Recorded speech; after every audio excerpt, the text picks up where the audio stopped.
Yo, what's up? It's kind of a rapid reaction to what just transpired with UFC 208.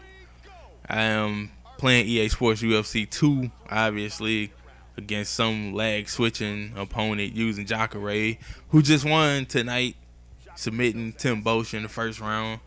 That was pretty much expected. But the meat of the night was the Holly Holm and Jermaine Durandamy fight. Oh my goodness. I honestly, without the foul infractions, Jermaine Durandamy probably should have had a point taken away, possibly disqualified. She landed, of course, late punches after the rounds ended. She did it not once, but twice.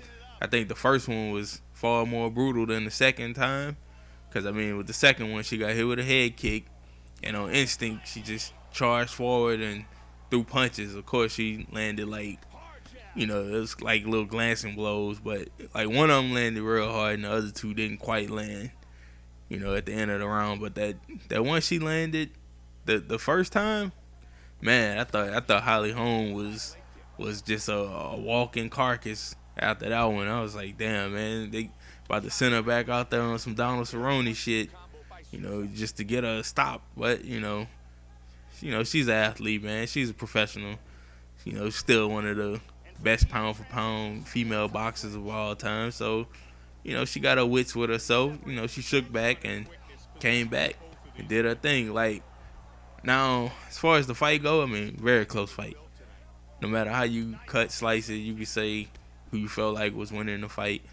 I felt like Jermaine Durandamy won the first two rounds, and I thought Holly Holm took round 4 and 5. Third round is the round that was up in the air. I kind of gave it to Holly Holm by a small margin. Nothing huge. But with that said, with the way that the decision went, it obviously could have gone either way, but I still think that she probably should have had a point taken away. And if she would have had a point taken away, obviously it would have ended in a draw instead of a 48-47 unanimous decision. But, that's the luck of the draw. It's 3 straight losses for Holly Holm. I don't know what she do now. Where do you go? You shocked the world, even though it really wasn't shocking. To me, people that, for most people that actually, follow fights, and don't buy into, what people say. It's a tough road. I guess she can just drop back down to 35. 45. She's big for 35, but she's not that big, in the sense that you look at the people that's fighting at 45, you look at Megan Anderson, huge. Charmaine Tweet, she's just tall, she's kind of frail. Of course, Cyborg, she just, buff everywhere, hits hard, all of that. So I think 35 she'll just have to go back down to 35 and, fight somebody that's in the bottom half of the top 10. Hopefully for herself, get another win. As far as Jermaine Durandamy versus Cyborg, that's going to be, she wanted a brawl, and that's going to be the brawl that she's going to get. It might not be the brawl that she wants. For Holly Holm to stretch her with a head kick and almost flatten her with a left straight, Holly Holm will hit for power, man. She hits, she hits for contact, pretty much. That's how she boxed. Her whole career, she hit for contact. She never went for knockouts. If it came, it came. If not, she was cool with cruising to a decision. And the co-main event fight, Anderson Silva finally gets a win. Damn, man, it's been 2012 was the last time he actually had a dub. He won against Nick Diaz, but they both failed drug tests, so it's a no contest. So, that decision doesn't matter. You had, the Michael Bisping thing. You know, he murdered Michael Bisping with a flying knee, and Big Bis, you know, rose from the dead and took a decision. Then, you know, Daniel Cormier, DC by decision. You know, the most boring fight of UFC 200. Man, that fight, like, I didn't even pay full price for that shit, and I was upset that I even bought food for the fucking card, man. All because of Daniel Cormier, man. Thank you, DC. You ruined such a great fight, man. When Anderson Silva kicked him to the body and hurt him, man, I was like, I hope he can finish this dude in his last 15 seconds. But, you know, it is what it is. I mean, so tonight, you know, he gets the win over Derek Brunson. Very close fight. Another fight that could have went either way. I can definitely see why a lot of people are upset that Derek Brunson didn't get the win. I mean, I think Derek Brunson's downfall in the fight, he was teeing off on Anderson's shit when they got in the clinch. Anderson kicked him in the body and hurt him. You know what I'm saying? Obviously. And he took off running, you know, some Alexander Gustafsson shit.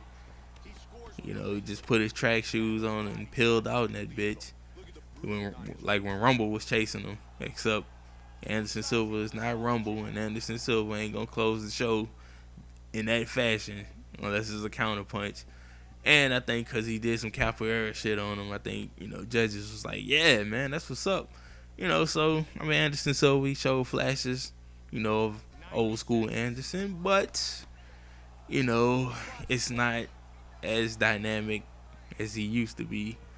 So when the decision was called, I was like, whatever. I really didn't give a damn who won the fight. You know, that fight had no impact on my night. The only fight that I was concerned with was the Jacare fight.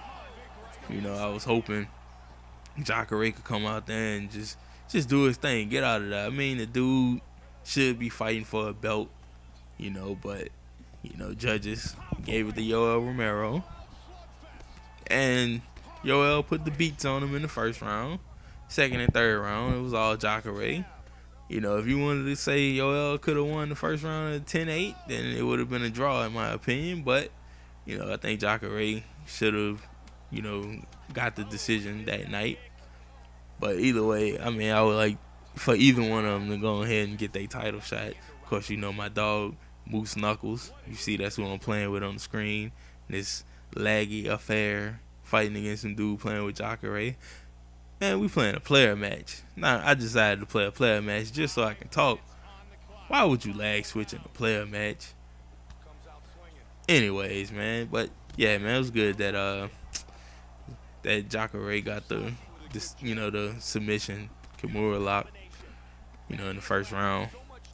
Oh, man. What else happened? Oh, I think Rumble Johnson beat the wrestling into Glover Teixeira, man. He did not want to throw hands with Jared Cannonier at all, dog. Like, man, he I don't know what happened, but yeah, man, he was looking like Daniel Cormier out there against Anderson Silva.